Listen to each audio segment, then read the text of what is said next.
Ang ugaling Kristiyano. Paalalahanan mo ang mga mananampalataya na magpasakop at sumunod sa mga may kapangyarihan. Kinakailangang lagi silang handa sa paggawa ng anumang mabuti. Huwag nilang siraan ang sinuman, at huwag silang maging palaaway. Sa halip, dapat silang maging maunawain at mapagpakumbaba sa lahat.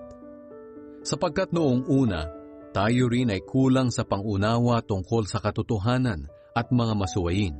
Nilinlang at inalipin tayo ng lahat ng uri ng kahalayan at kalayawan.